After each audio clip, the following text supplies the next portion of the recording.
Hello my dear friends. आइए start करते हैं हम लोग अपना mission GATE and ESC 2021 and 22। Friends, ये हमारा चैनल है अनअकैडमी गेट मैकेनिकल और इस पे मैं आपको प्रोजेक्ट मैनेजमेंट की क्लासेस लेता हूँ आपकी। और यहाँ पर हमारी पूरी टीम है जिसको देवेंद्र सिंह नेगी सर लीड करते हैं और इनकी लीडरशिप में हम लोग काफ़ी शानदार मटेरियल आपके लिए एवरी डे प्रिपेयर करके ले आते हैं और आपके साथ डिस्कस करते हैं। ओके फ्रेंड्स, ये है मेरा ब्रीफ प्रोफाइल और मेरा कोड है। अगर आप प्लस पे कोई कोर्स अगर आप ज्वाइन करना चाहते हैं, अगर आप अनअकैडमी प्लस पे कोई कोर्स ज्वाइन करना चाहते हैं तो मेरा कोड है सर्वेश 10। ओके, इसके बारे में बाद में डिस्कस करेंगे। आइए आगे बढ़ते हैं फ्रेंड्स। ये जो टॉपिक है ये बहुत सारे लोगों के लिए बहुत ज़्यादा यूजफुल टॉपिक है। आप चाहे इंजीनियरिंग सर्विसेज की प्रिपरेशन कर रहे हैं या फिर आप निटी मुंबई की प्रिपरेशन कर रहे हैं या फिर आप आईपीएट एग्जाम की प्रिपरेशन कर रहे हैं या फिर आप वेरियस आईआईटीज में एमटेक की प्रिपरेशन कर रहे हैं, तो ये टॉपिक आपके लिए बड़ा ही इंटरेस्टिंग है, बड़ा ही आपके लिए यूजफुल हो सकता है। ओके, तो आइए देखते हैं, हम लोग स्टार्ट करते हैं। हम लोगों ने कई सारे टॉपिक्स अभी तक डिस्कस कर लिए हैं, बहुत सारे टॉपिक्स हमने डिस्कस कर लिए हैं। अब हमारा आज का टॉपिक हम लोग स्टार्ट करते हैं project planning and scheduling, basics of project planning and scheduling. तो फ्रेंड्स, ये प्लानिंग होती क्या है, क्या होती है ये project planning? First of all तो हमें डिस्कस करना होगा कि प्रोजेक्ट प्लानिंग क्या होती है।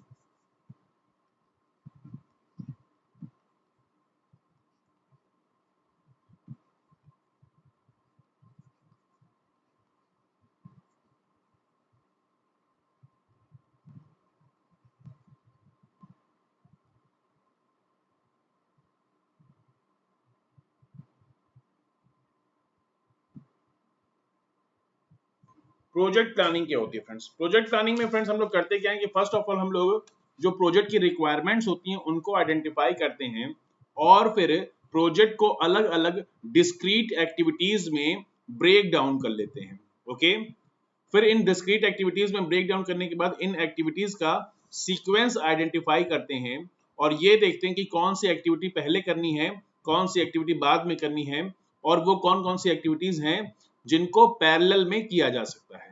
ओके, इन एक्टिविटीज का हम लोग इंटरडिपेंडेंस रिलेशनशिप आइडेंटिफाई करते हैं। इन एक्टिविटीज का इंटरडिपेंडेंस रिलेशनशिप आइडेंटिफाई करते हैं और इन एक्टिविटीज में कितने और कौन कौन से रिसोर्स यूटिलाइज होंगे, कितने और कौन कौन से रिसोर्स यूटिलाइज होंगे और इस प्रोजेक्ट का क्रिटिकल पाथ क्या होगा, क्रिटिकल पाथ क्या होगा और इस पूरे प्रोजेक्ट में कम से कम कितना टाइम लगेगा, ये सारी चीजें हम लोग आइडेंटिफाई करते हैं और यही सब चीजें कहलाती हैं, यही सारी जो एक्टिविटीज या यही सारे जो वर्क हैं, यही सारे वर्क कहलाते हैं, यही सारे वर्क एफर्ट कहलाते हैं प्रोजेक्ट प्लानिंग। ओके, तो फर्स्ट ऑफ ऑल हमने क्या किया प्रोजेक्ट प्लानिंग में? हमने फर्स्ट ऑफ ऑल प्रोजेक्ट की रिक्वायरमेंट्स को आइडेंटिफाई किया,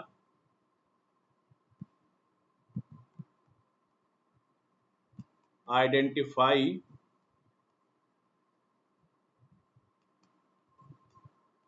प्रोजेक्ट रिक्वायरमेंट्स। ओके, उसके बाद फिर हमने प्रोजेक्ट को break down in discrete activities,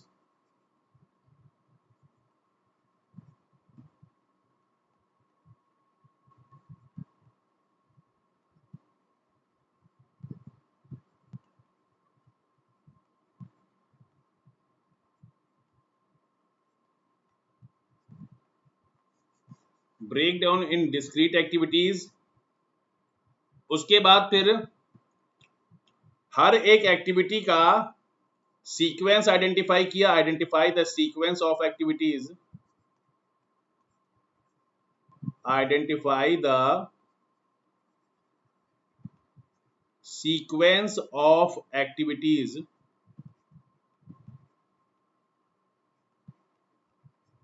okay, then चौथे स्टेप में हमने ड्यूरेशन और रिसोर्स यूटिलाइजेशन का, किस एक्टिविटी में कितना ड्यूरेशन लगेगा और किस एक्टिविटी में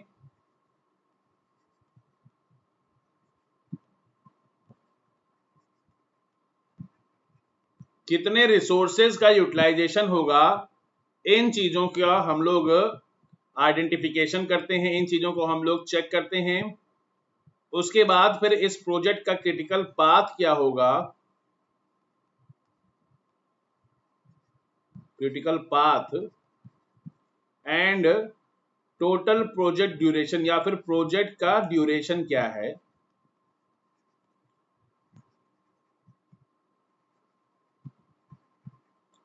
ये सब चीजें हम लोग आइडेंटिफाई करते हैं। ठीक है फ्रेंड्स, तो ये सारा वर्क कहलाता है, ये सारा वर्क कलेक्टिवली कहलाता है प्रोजेक्ट प्लानिंग। ओके फ्रेंड्स, आगे हेडिंग डालिए project management planning. Project management planning project management planning क्या होता है dear friends? Project management planning क्या होता है? प्रोजेक्ट मैनेजमेंट प्लानिंग ये एक फ्रेंड्स, ये एक रिटन डॉक्यूमेंट होता है। प्लानिंग नहीं, प्रोजेक्ट मैनेजमेंट प्लान लिखिएगा। प्रोजेक्ट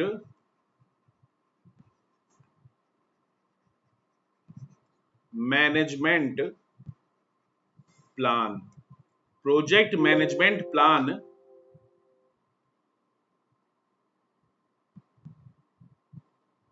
प्रोजेक्ट मैनेजमेंट प्लान क्या होता है?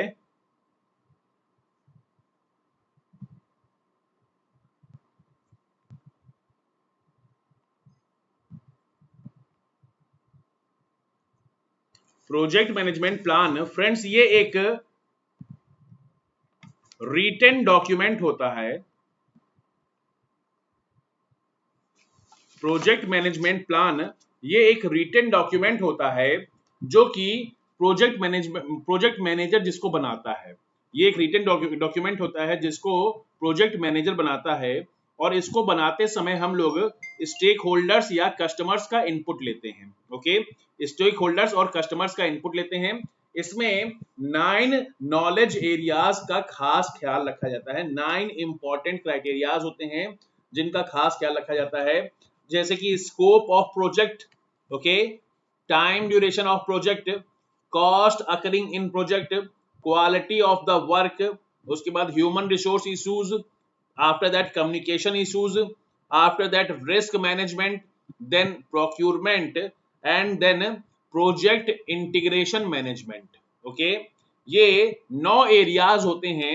इन 9 एरियाज को हम लोग आइडेंटिफाई करते हैं और इनके ऊपर खास ख्याल देते हैं। ओके, अब देखिए इन 9 के 9 एरियाज का फुल्ली यूटिलाइजेशन हो किसी प्रोजेक्ट में, ऐसा तो बहुत कम ही देखने को मिलता है।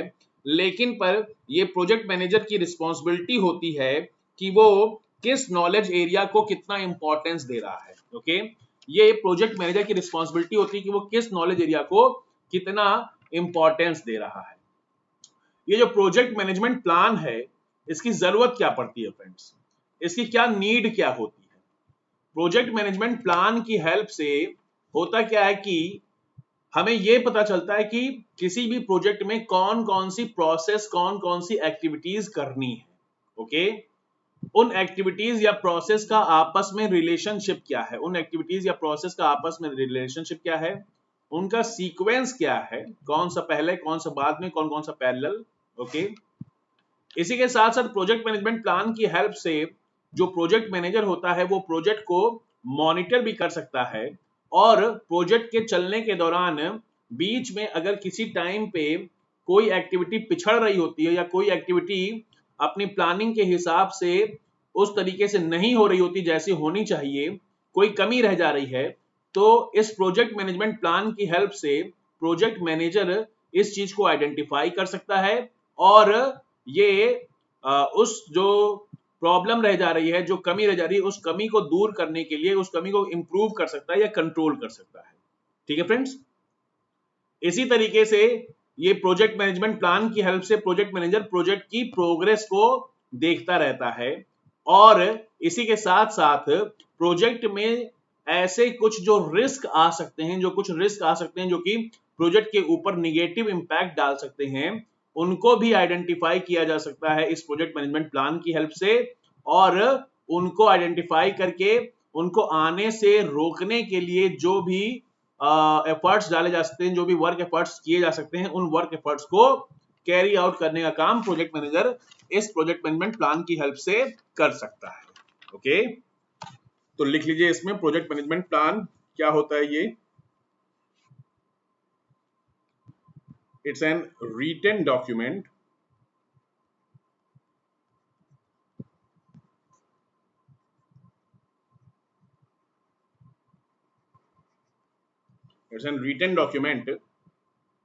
made by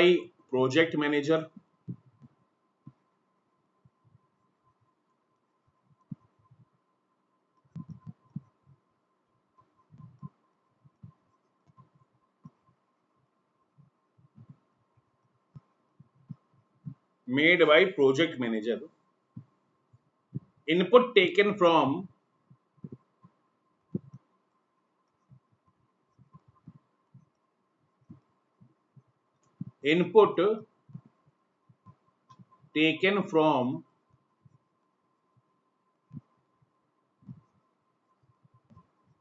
stakeholders and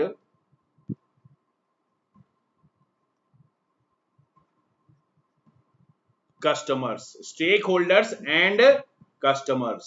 okay,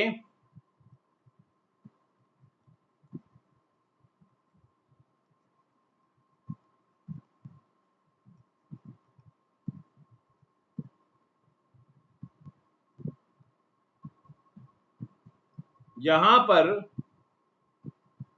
कोई भी प्रोजेक्ट मैनेजर एक पीएमपी को बनाते समय, प्रोजेक्ट मैनेजमेंट प्लान को बनाते समय 9 नॉलेज एरियाज का खास ख्याल रखता है। कौन कौन से हैं वो 9 नॉलेज एरियाज?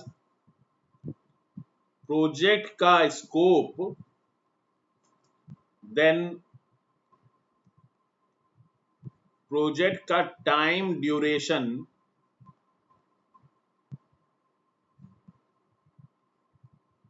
देन प्रोजेक्ट में क्या कॉस्ट लगने वाली है, प्रोजेक्ट की हेल्प से जो काम करते हैं हम लोग उसकी वर्क की क्वालिटी क्या होती है, ह्यूमन रिसोर्स इश्यूज क्या क्या हैं, कैसे वर्कर्स, क्या सारे इंजीनियर्स रखने हैं या कुछ डिप्लोमा आईटीआई या फिर 5वीं पास रखने वालों से भी काम चल जाएगा। उसके बाद कम्युनिकेशन की क्या क्या हम लोग किस तरीके से कंपनी में top to down and down to top, top to bottom and bottom to top communication किस तरीके से होगा। अगर किसी कंपनी के सीईओ को अगले साल प्रोडक्शन टारगेट बढ़ाना है तो ये खबर एकदम नीचे वाले मजदूर तक कैसे पहुंचेगी, और अगर सबसे नीचे काम करने वाले वर्कर्स को कोई दिक्कत आ रही है तो ये खबर सबसे टॉप लेवल के मैनेजमेंट तक कैसे पहुंचेगी।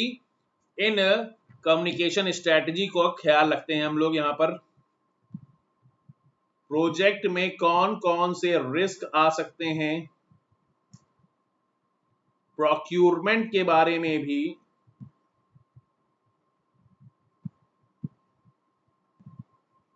यहां पर अच्छा खासा ध्यान दिया जाता है। And project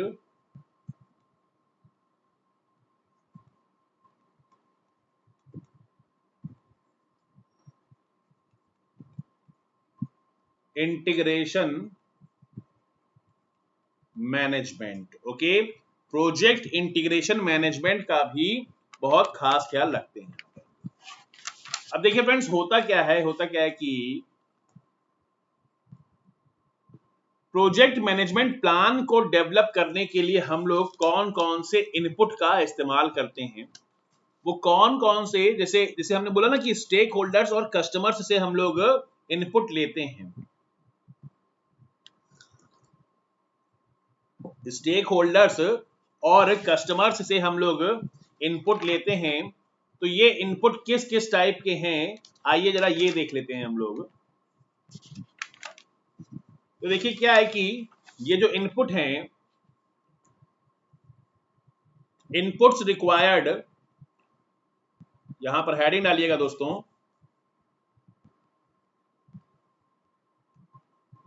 Inputs required to develop project management plan.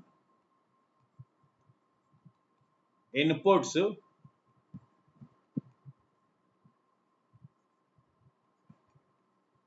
required to develop project management plan.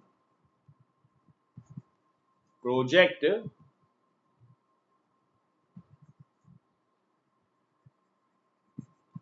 Management plan. Project management plan को पीएमपी भी बोलते हैं. तो क्या क्या इनपुट लगते हैं किसी भी पीएमपी को डेवलप करने में?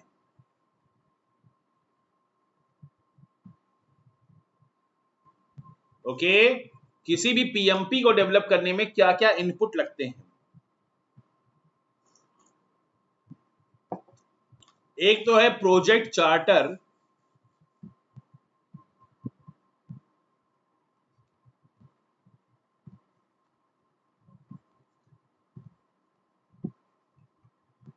प्रोजेक्ट चार्टर एक हमारे पास. उसके बाद एक आता है ईईएफ. ईईएफ क्या होता है? ईईएफ होता है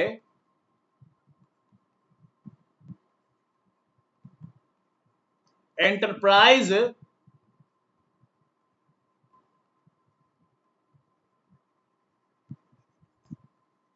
environmental factors. Okay, EEF. After that एक आता है OPA. What is OPA? OPA is the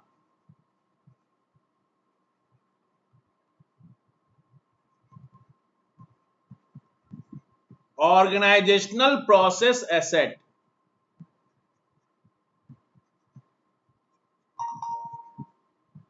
organisational process asset ये होता है ओपीए. तो इन तीनों को हम लोग एज ए इनपुट लेते हैं. तो फ्रेंड्स, हम लोगों ने प्रोजेक्ट चार्टर के ऊपर प्रीवियस लेक्चर्स में अच्छा खासा डिस्कशन कर रखा है. जब हमने बेसिक्स देखे थे, हमने basic terminology of project management जब देखी थी, एकदम स्टार्टिंग का पहला दूसरा तीसरा लेक्चर था, वहां पर प्रोजेक्ट चार्टर के बारे में अच्छा खासा डिस्कशन हुआ था. तो अब फिर से प्रोजेक्ट चार्टर को डिस्कस करने का कोई खास मीनिंग नहीं होता है. ये एक रिटन डॉक्यूमेंट होता है प्रोजेक्ट चार्टर, जिसमें प्रोजेक्ट के स्कोप या ऑब्जेक्टिव्स डिफाइन होते हैं. हम लोग यहां पर अब डिस्कस कर लेते हैं ईईएफ और ओपीए के बारे में. एक ब्रीफ डिस्कशन कर लेते हैं.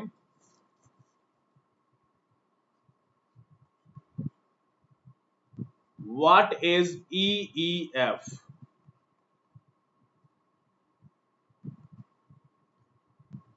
एंटरप्राइज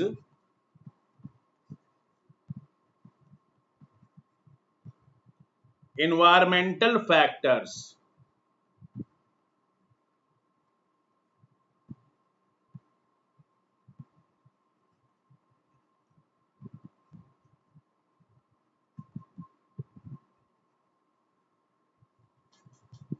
ओके,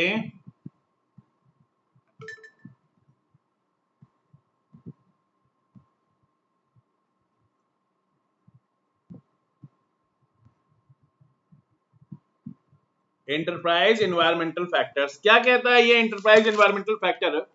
ये कहता क्या है फ्रेंड्स कि देखो, होता क्या है कि हर एक कंपनी का, हर एक ऑर्गेनाइजेशन का एक खास तरीके का वर्क एनवायरनमेंट होता है. ओके, हर एक ऑर्गेनाइजेशन का एक खास तरीके का वर्क एनवायरनमेंट होता है. जैसे कि इन्फोसिस का वर्क कल्चर अलग होगा, मारुति का वर्क कल्चर अलग होगा, टीसीएस का वर्क कल्चर अलग होगा, और क्या कहते हैं, टाटा मोटर्स का वर्क कल्चर अलग होगा. ठीक है फ्रेंड्स, अलग अलग टाइप की कंपनी का वर्क कल्चर अलग होगा. ठीक है ना? तो अब मान लीजिए क्या होता है कि किसी कंपनी में 3 शिफ्ट होती है, किसी कंपनी में 3 शिफ्ट में काम होता है. हाँ, या किसी कंपनी में ये 6-6 घंटे की 3 शिफ्ट होती है, या ये मान लीजिए आप 8-8 घंटे की 2 शिफ्ट में काम होता है. किसी कंपनी में 8-8 घंटे की 2 शिफ्ट में काम होता है. ओके, अब आपको अगर किसी एक खास दिन आपको 8-8 घंटे की जब 2 शिफ्ट में काम होता है, यानी कि 16 घंटे का वर्क होता है किसी एक दिन में. ओके, अब आपको कोई एक स्पेशल कोई वर्क करना है जो कि लगातार 20 आवर्स तक किया जाए तब तो वो फुलफिल होगा। ओके, बीच में अगर आपने उसमें कुछ गैप छोड़ दिया आधे एक घंटे का तो वो काम खराब हो जाएगा। ठीक है फ्रेंड्स, मान लिया कुछ ऐसा काम है जो कि लगातार 20 आवर्स तक किया जाए तभी वो काम हो पाता है। अभी तक मान लिया कि ये जो प्रोडक्ट जिसको हम लोग लगाते थे अपने अपने फाइनल प्रोडक्ट में असेंबल करते थे, मान लिया हम लोग कोई बड़ी गाड़ी बना रहे हैं, उस बड़ी गाड़ी में कोई एक छोटा सामान लगाना है, वो छोटा सामान जो है वो लगातार 20 घंटे तक जब उसके ऊपर मैन्युफैक्चरिंग प्रोसेस की जाती है उस छोटे सामान के ऊपर, तब जाके वो तैयार होता है। तो लेट अस सपोज कहीं कुछ ऐसा था कि पहले वो कंपनी उस छोटे सामान को बाहर से खरीदती थी और अपनी गाड़ी में लगा देती थी, लेकिन बहुत महंगा पड़ता है वो। ठीक है ना, उसमें जो सामान जो लगा हुआ है उस छोटे से सामान में, उस छोटे से कंपोनेंट में जितने भी स्मॉल स्मॉल कंपोनेंट हैं उन सबकी टोटल कॉस्ट बहुत कम है, लेकिन पे क्योंकि लगातार 20 आवर्स की प्रोसेसिंग है उसके ऊपर, इसलिए उस छोटे से यूनिट की जो प्राइस है वो बहुत ज्यादा मार्केट में है। तो मैनेजमेंट अगर ये बोले कि भाई क्या कहते हैं, क्या ये वाला प्रोडक्ट हम लोग बना सकते हैं क्या, इतना महंगा क्यों मिलता है और अपने वहां सस्ते में बना सकते हैं क्या, तो ये चीज प्रोजेक्ट मैनेजर को पता होना चाहिए, ये चीज प्रोजेक्ट मैनेजर को पता होना चाहिए कि उस कंपनी का वर्क कल्चर कैसा है। ओके, कहीं ऐसा ना हो कि वो उनसे कहा जाए कि ऐसा है आप जरा एक हफ्ते के लिए ट्राई करके देखिए, आप जरा एक हफ्ते के लिए ट्राई करके देखिए कि क्या एक हफ्ते तक हम लोग इस, या एक दिन के लिए ट्राई करके देखिए या एक हफ्ते के लिए ट्राई करके देखिए कि क्या इस प्रोडक्ट को, जिसको छोटे वाले प्रोडक्ट को जिसको लगातार 20 घंटे की प्रोसेसिंग की जरूरत है, क्या उस प्रोडक्ट को हम लोग अपने वहां बना सकते हैं, क्या बना सकते हैं कि नहीं बना सकते। तो ये चीज प्रोजेक्ट मैनेजर को पता होना चाहिए कि उस कंपनी का वर्क एनवायरनमेंट कैसा है, वर्क कल्चर कैसा है, क्या वहां पर आप वर्कर्स से ओवर टाइम करवा सकते हो या नहीं करवा सकते हो, क्या ओवर टाइम करवाने के पैसे कंपनी की तरफ से मिलते हैं कि नहीं मिलते हैं। अगर कंपनी ओवर टाइम का पैसा नहीं देती होगी तो कोई भी वर्कर ओवर टाइम क्यों करेगा, है कि नहीं। तो ये चीजें प्रोजेक्ट मैनेजर को पता होनी चाहिए कि कंपनी का वर्क एनवायरनमेंट कैसा है, क्या टॉप मैनेजमेंट ये लोअर एम्प्लॉयज से, या फिर जो क्या कहते हैं इस हायरार्की लेवल में जो नीचे आते हैं जो लोग, जो एम्प्लॉयज, वो टॉप वाले एम्प्लॉयज से वर्क करने के लिए, एक्स्ट्रा वर्क करने के लिए कुछ एक्स्ट्रा बेनिफिट देते भी हैं कि नहीं देते हैं। ओके, अब प्रोजेक्ट मैनेजर ने तो कमिट कर दिया कि हाँ सर हम लोग कर लेंगे, और यहाँ पे आया, यहाँ पे लाइन लीडर से बात करी तो लाइन लीडर ने कहा कि अरे नहीं साहब ऐसा कैसे हो जाएगा, 20 घंटे यहाँ काम करेगा कौन, हाँ यहाँ पे तो ओवर टाइम करने का कुछ पैसा मिलता नहीं, कुछ फायदा होता नहीं अपने को, तो यहाँ कोई रुकेगा नहीं। तो प्रोजेक्ट मैनेजर अकेले दम पे थोड़े पूरा प्रोजेक्ट कर लेगा, है कि नहीं, जब कोई वर्कर ही नहीं रुकेगा कंपनी में तो करेगा कैसे। तो ये सब कुछ ऐसी चीजें हैं जो कि प्रोजेक्ट मैनेजर को पता होनी चाहिए। प्रोजेक्ट मैनेजर को रिस्क फैक्टर्स को इंक्लूड करके चलना पड़ता है, रिस्क फैक्टर्स को इंक्लूड करके चलना पड़ता है कि क्या इस कंपनी का वर्क एनवायरनमेंट ऐसा है जहां पर 16 घंटे से ज्यादा काम होता ही नहीं है, अगर होता है तो क्या क्या हमें स्पेशल फैसिलिटी देनी पड़ती है, क्या एक्स्ट्रा पेमेंट करना पड़ता है, या जो एक्स्ट्रा इकोनॉमिकल बर्डन आता है उसको हमें रिस्क में इंक्लूड करना पड़ता है। ठीक है फ्रेंड्स, तो ये सब जो चीजें हैं, ये सब फैक्टर्स आपके कहलाते हैं enterprise environmental factors. Okay, enterprise environmental factors.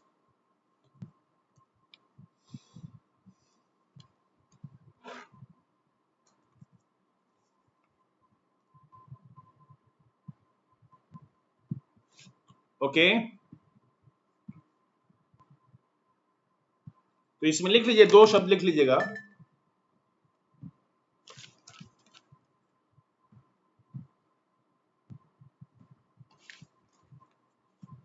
Project manager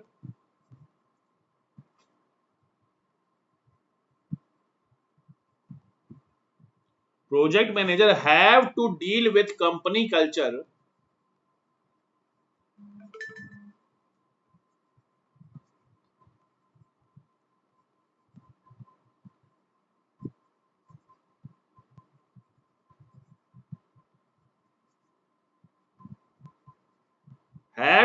with company culture, and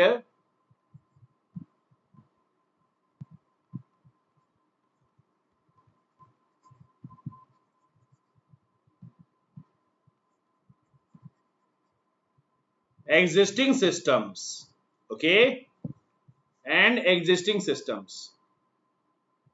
PMBOK में project management book of knowledge में इस चीज को हम लोग EEF के नाम से जानते हैं, enterprise environmental factors, okay. These factors are taken as by default factors.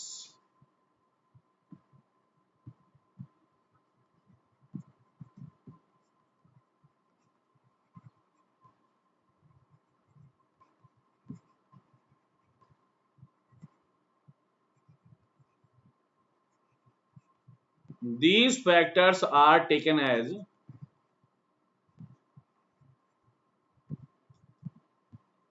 by default factors. अब इसी में EEF में पहले तो हमारे पास कुछ इंटरनल फैक्टर्स होते हैं और फिर कुछ एक्सटर्नल फैक्टर्स होते हैं।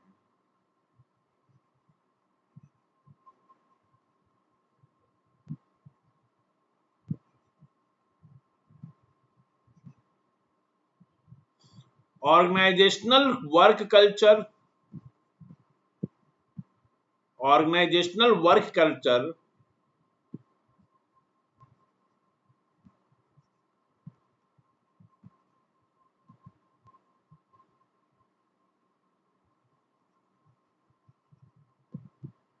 working style, risk tolerance,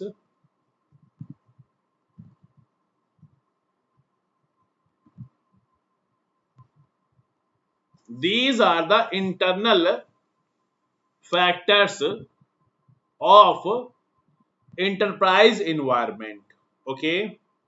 Sometimes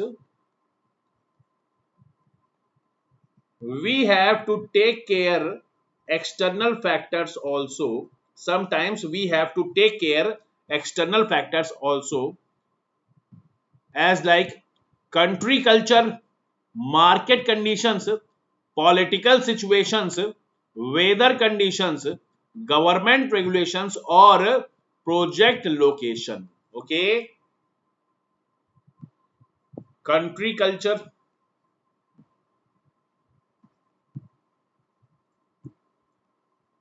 अब जैसे यूएसए, यूरोप, ऑस्ट्रेलिया, कनाडा में आपको सैटरडे संडे छुट्टी देनी ही देनी है, ओके। कुछ कंट्रीज में तो अभी 3 डेज का ऑफ होने लगा है, यानी कि वर्किंग वीक जो है, वीक आपको केवल 4 डेज वर्किंग है। तो उस कंट्री में वर्क कल्चर कैसा है आपको पता होना चाहिए, जैसा भी आप प्रोजेक्ट लगा रहे हैं वहां पे बारे में आपको पता होनी चाहिए। आप प्रोडक्शन कर तो रहे हो लेकिन मार्केट में डिमांड है कि नहीं,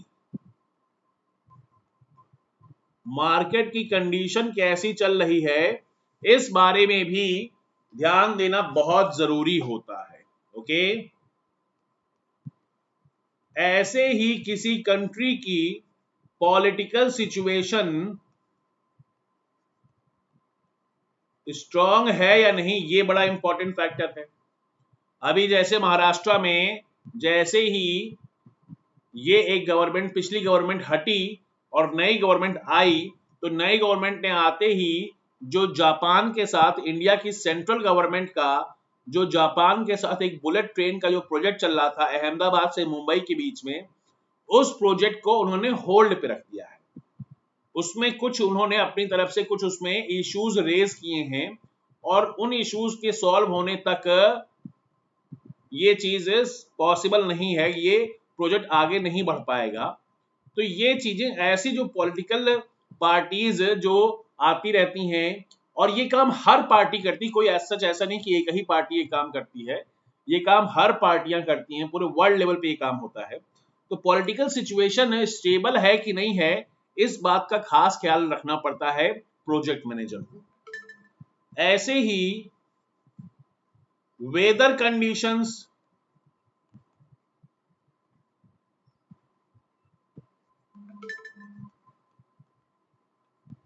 आप किसी फूड प्रोडक्ट वाले किसी ऑर्गेनाइजेशन में डील कर रहे हैं, फूड प्रोडक्ट वाली किसी ऑर्गेनाइजेशन में आप डील कर रहे हैं, और यहां पर हो क्या रहा है,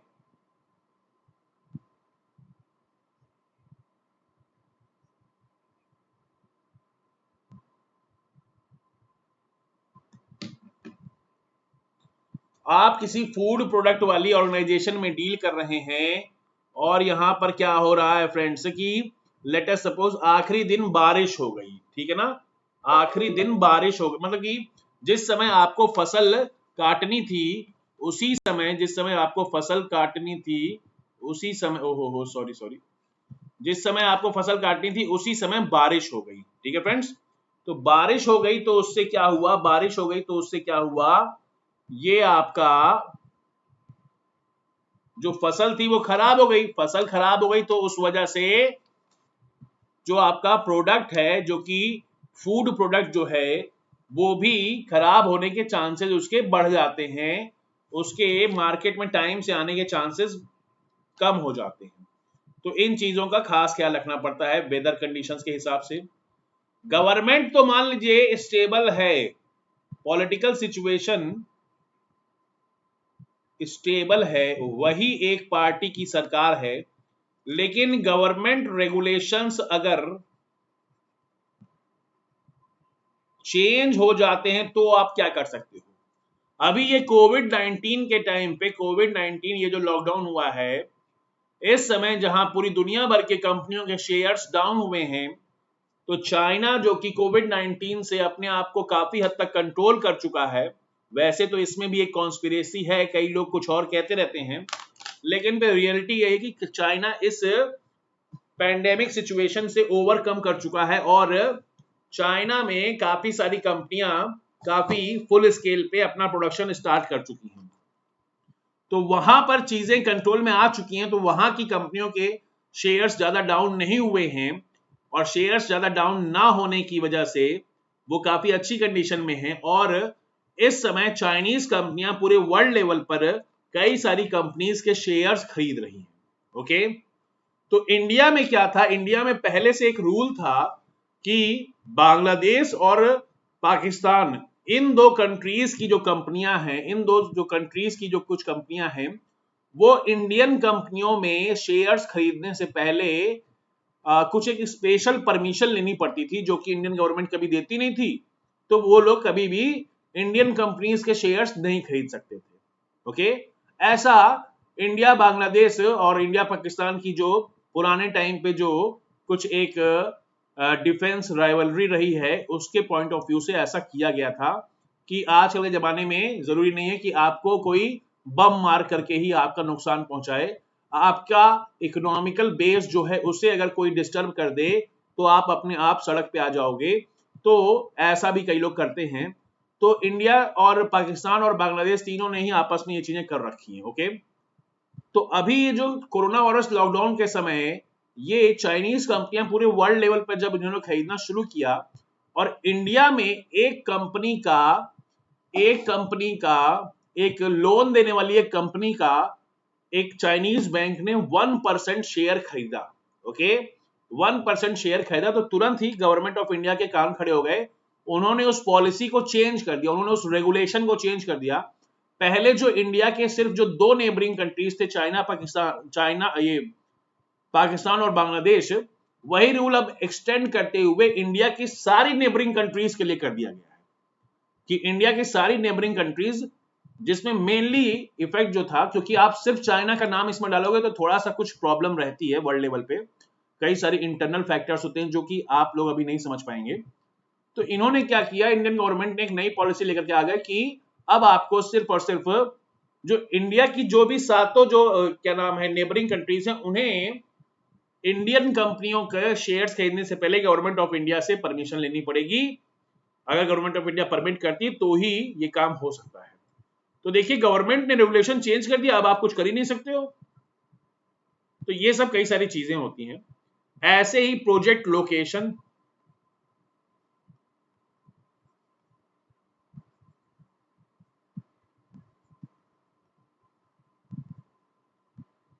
ओके,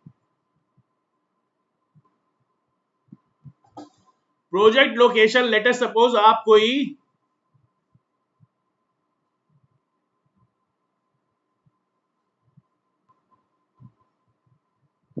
हॉस्पिटल बनाने की सोच रहे थे या स्कूल बनाने की सोच रहे थे, और उस एरिया को, उस लोकेशन को गवर्नमेंट ने इंडस्ट्रियल एरिया के रूप में घोषित कर दिया, तो आपका प्रोजेक्ट तो पहले शुरू हो चुका था, लेकिन अगर गवर्नमेंट उसको एक इंडस्ट्रियल एरिया बना देगी तो उस हॉस्पिटल में क्या कहते हैं, जब आसपास में जब फैक्ट्रियां बनी रहेगी, काफी सारे धुआं निकलेगा, तो कौन आना चाहेगा उस हॉस्पिटल में।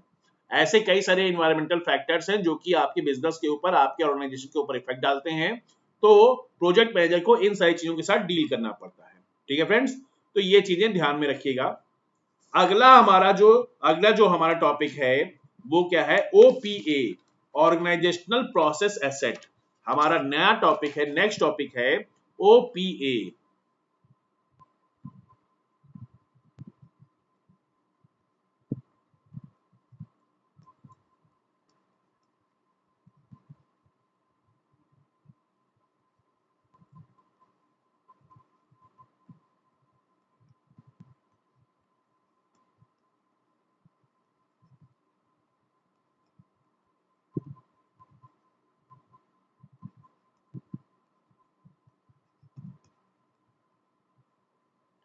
Organisational process asset.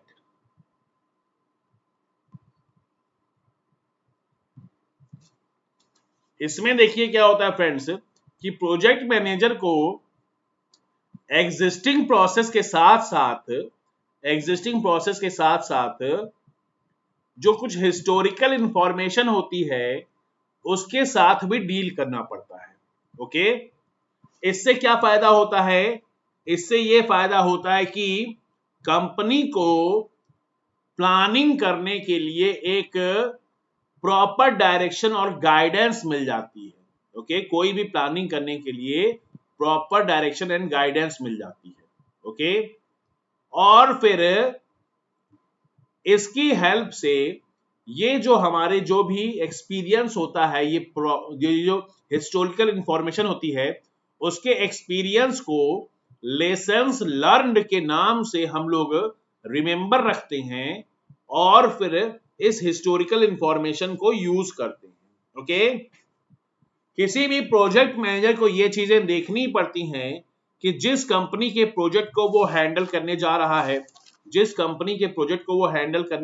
है, वो कितनी पुरानी कंपनी है, वो सारे के सारे स्टैंडर्ड प्रोसीजर्स फॉलो करती है या फिर नहीं करती है, उसके पास कितना हिस्टोरिकल डेटा अवेलेबल है, इस टाइप के प्रोजेक्ट को वो कंपनी पहले से कभी हैंडल करी है कि नहीं करी है, ये सब भी इंपॉर्टेंट चीजें हैं।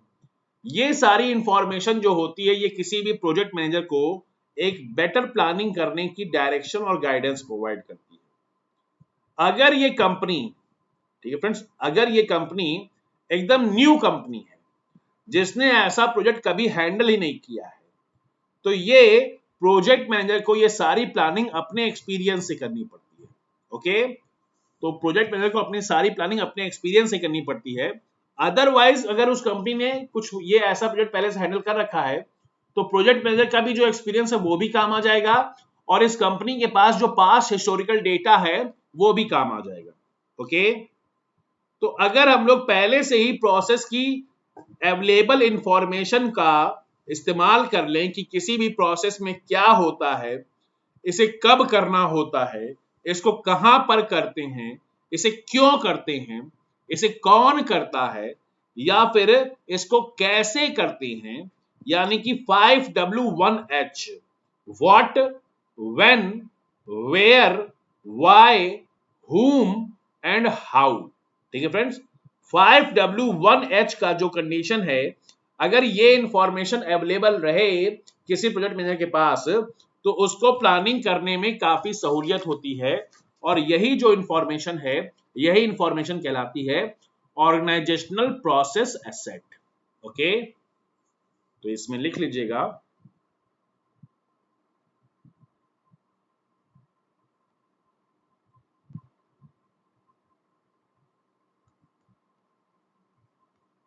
Project manager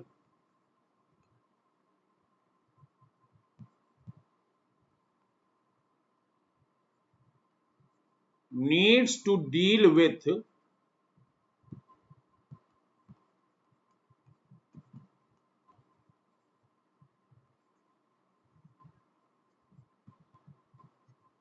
existing processes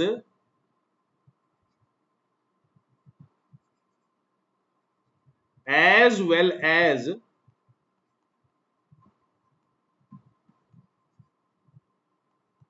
historical information.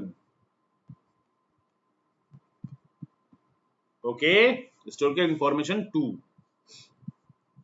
It provides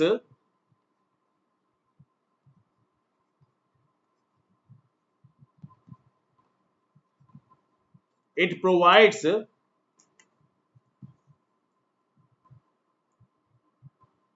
better direction and guidance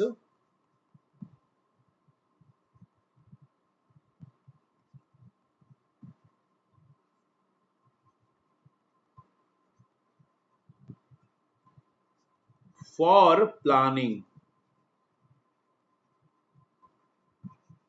Okay, a project manager needs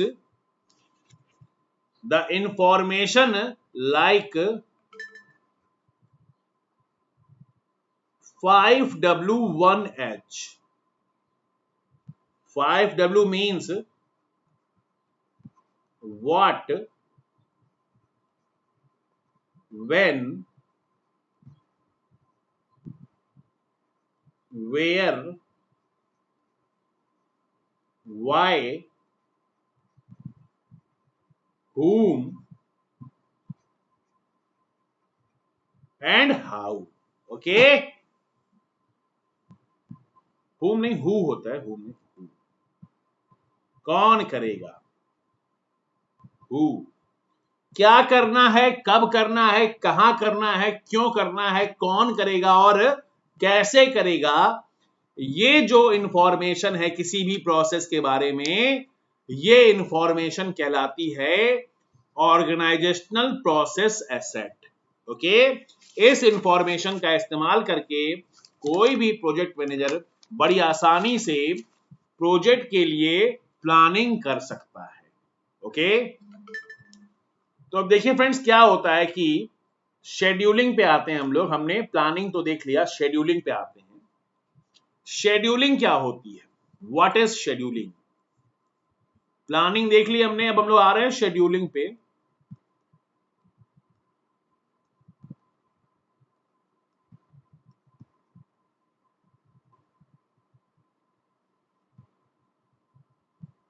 scheduling पे आते हैं। शेड्यूलिंग में क्या होता है फ्रेंड्स कि यहां पर ये जो फेज होता है, शेड्यूलिंग फेज जो होता है,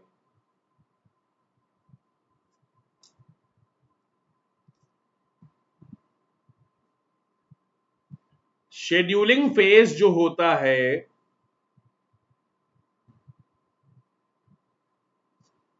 शेड्यूलिंग फेज में हम लोग, ये जो फेज है ये पहली बात तो प्लानिंग फेज के साथ साथ ओवरलैप करता है।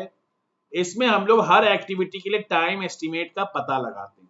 ओके, प्रोजेक्ट को पूरा होने में ओवरऑल कितना टाइम लगेगा ये पता लगाते हैं। इसके साथ ही कोई भी एक्टिविटी जल्दी से जल्दी, अर्लीस्ट टू अर्लीस्ट या लेट टू लेटेस्ट कब स्टार्ट या कब फिनिश हो सकती है, इसका पता लगाते हैं हम लोग इस शेड्यूलिंग में। ओके, यहां पर ये जो शेड्यूलिंग की जो स्टार्टिंग है वो हम लोग वर्क ब्रेकडाउन स्ट्रक्चर से करते हैं। शेड्यूलिंग की स्टार्टिंग हम लोग वर्क ब्रेकडाउन स्ट्रक्चर से करते हैं। वर्क ब्रेकडाउन स्ट्रक्चर में हम लोग क्या करते हैं, पूरे ओवरऑल प्रोजेक्ट में जितना भी वर्क हमारे पास रहता है उसको कई सारी छोटी छोटी एक्टिविटीज में डिवाइड करते हैं, कन्वर्ट करते हैं, और फिर इन एक्टिविटीज का इंटर रिलेशनशिप जो होता है, इन एक्टिविटीज का इंटर रिलेशनशिप, प्रीसीडिंग और सक्सीडिंग रिलेशनशिप, की कौन सा पहले होना एक्टिविटीज, किस एक्टिविटी के पहले कौन सी होगी और किस एक्टिविटी के बाद में कौन सी एक्टिविटी होगी, ये इंटर रिलेशनशिप का पता लगाते हैं। ओके, इसी के साथ साथ हम लोग अल्टरनेट प्लानिंग स्ट्रेटजीज को भी अपने माइंड में रख के चलते हैं कि एक प्लान तो हमने बनाया, एक दूसरा भी बना के देखते हैं क्या वो उसमें इससे अच्छा बेटर रिजल्ट मिल रहा है। ओके, या फिर कभी प्लान ए हमारा अगर फुलफिल नहीं हो पाया तो हमारे पास एक प्लान बी या प्लान सी भी बैकअप प्लान के रूप में होना चाहिए। ओके, इसी के साथ साथ किसी एक्टिविटीज में कितने रिसोर्स प्रोवाइड कराने हैं इस चीज का भी ख्याल रखा जाता है। ठीक है फ्रेंड्स, किसी भी एक्टिविटी में कितने रिसोर्स प्रोवाइड कराने हैं इस बात का भी हम लोग खास ख्याल रखते हैं। और फिर हम लोग क्या करते हैं, किसी भी प्रोजेक्ट का हिस्टोग्राम कैसा है, किसी भी प्रोजेक्ट का हिस्टोग्राम कैसा है ये भी चेक करते हैं। उसमें हम लोग बार चार्ट, उसमें बार चार्ट, लिंक चार्ट, इन सब चीजों को देखते हैं। बार चार्ट, लिंक चार्ट, इन सब चीजों को देखते हैं।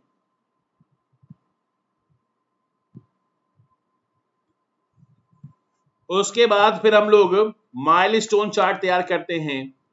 फिर हम लोग नेटवर्क डायग्राम बनाते हैं।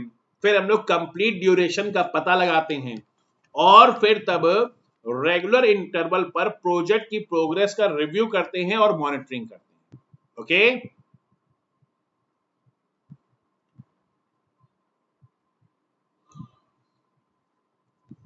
ठीक है ना फ्रेंड्स। तो ये टोटल, ये जो वर्क होता है ये टोटल वर्क कहलाता है। अच्छा, अभी इसमें हम लोग क्या करते हैं कि प्रोजेक्ट की टाइमलाइन, प्रोजेक्ट के रिसोर्सेज और प्रोजेक्ट के स्कोप का भी अलाइनमेंट करते हैं। ठीक है फ्रेंड्स, यहां पर पहला वर्क 1 2 3 और फिर जो बहुत सारी अनसर्टेनिटीज या वेरिएशंस या फिर पॉसिबिलिटीज ऑफ रिसोर्स अवेलेबिलिटी होती है उसको हम लोग उसको भी एकोमोडेट करते हैं ताकि जो राइट स्किल्स है एम्प्लॉयज की या अवेलेबल रिसोर्सेज है उनका बेस्ट टू बेस्ट यूटिलाइजेशन हो सके। ओके फ्रेंड्स, तो ये सारा काम हम लोग शेड्यूलिंग में करते हैं। ये सारा काम हम लोग शेड्यूलिंग में करते हैं। शेड्यूलिंग होता क्या है? शेड्यूलिंग बेसिकली, शेड्यूलिंग प्रोजेक्ट का टाइम टेबल होता है। Scheduling is basically project time table, project का टाइम टेबल होता है जिसमें हम लोग एक्टिविटीज का सीक्वेंस बनाते हैं।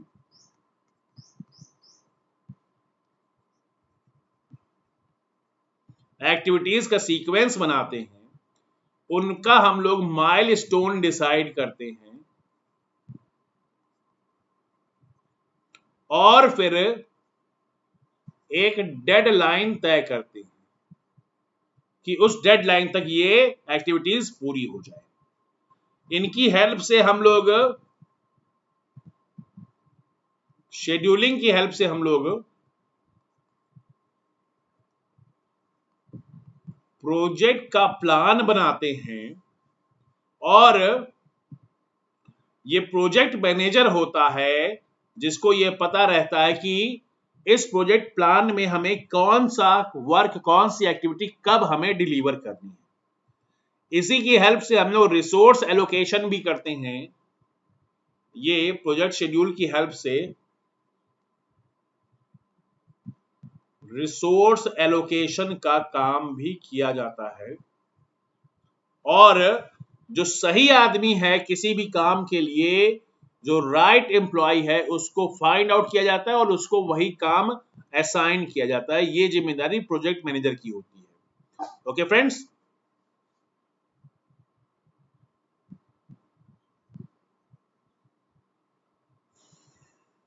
ये जो हमारे पास राइट, ये जो हमारे पास शेड्यूल होता है, इस शेड्यूल की हेल्प से हमें ये पता चलता है कि कौन सा काम कब होगा।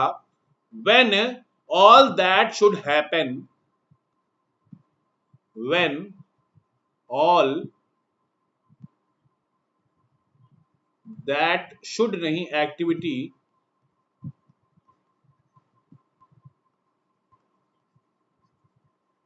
कब कोई एक्टिविटी होगी इसके बारे में हमें पता चलता है। ओके फ्रेंड्स, उनका हमें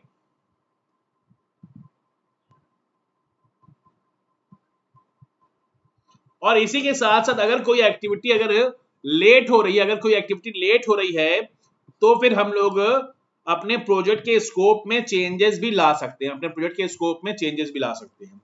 अब यहां पर देखिए फ्रेंड्स, इंपॉर्टेंट शेड्यूलिंग टेक्निक्स कौन कौन सी होती हैं।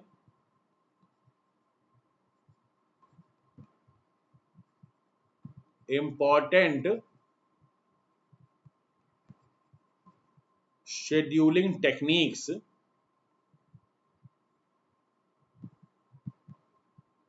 अगर हम लोग देखें इंपॉर्टेंट शेड्यूलिंग टेक्निक्स के बारे में, तो एक तो है सीपीएम।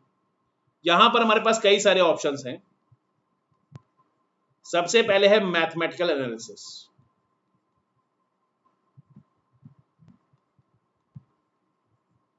ओके,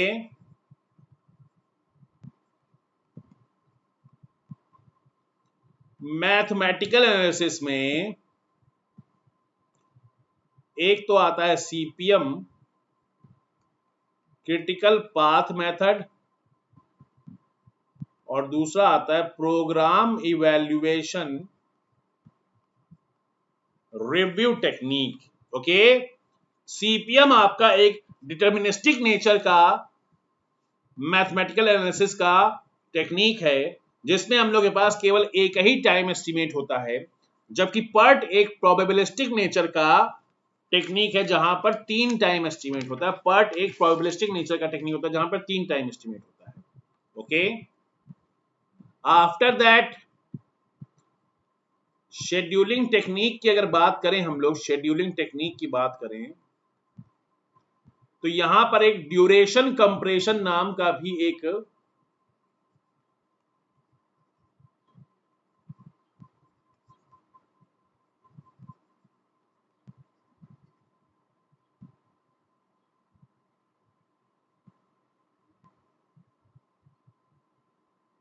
ड्यूरेशन कंप्रेशन नाम की भी एक हमारे पास सेक्शन आता है,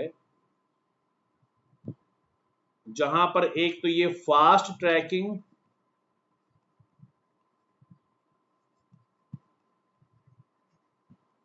और एक दूसरा क्रैशिंग।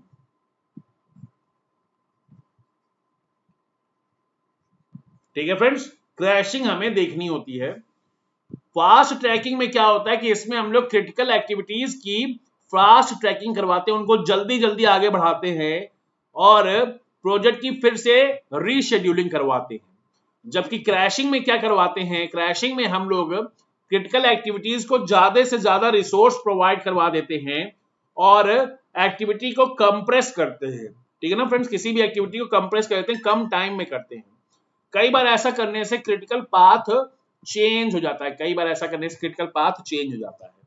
ओके, उसके बाद अगर यहीं पर हम लोग देखें तो इंपॉर्टेंट शेड्यूलिंग टेक्निक में हमारे पास एक सिमुलेशन भी आता है। सिमुलेशन कई टाइप के हैं हमारे पास, लेकिन मोंटे कार्लो सिमुलेशन सबसे फेमस है।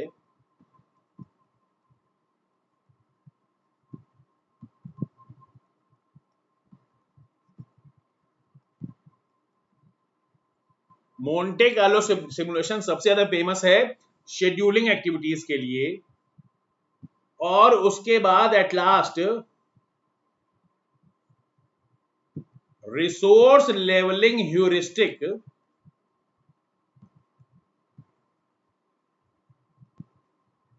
रिसोर्स लेवलिंग ह्यूरिस्टिक का भी काफी इस्तेमाल हम लोग करते हैं। इसमें क्या करते हैं फ्रेंड्स, हम लोग मोंटे कार्लो सिमुलेशन में क्या करते हैं, ये एक ऐसा मेथड होता है जिसके द्वारा हम लोग डिफरेंट सेट ऑफ एक्टिविटीज का इस्तेमाल करते हुए कई सारी अनसर्टेनिटीज और वेरिएबल्स को ध्यान में रखते हुए कुछ एजम्पशंस को मानते हुए एक नया शेड्यूल तैयार करते हैं। ओके, कई सारी अनसर्टेनिटीज ऑफ एक्टिविटीज, उसके बाद कुछ एजम्पशंस को मानते हुए हम लोग एक नया शेड्यूल तैयार करते हैं।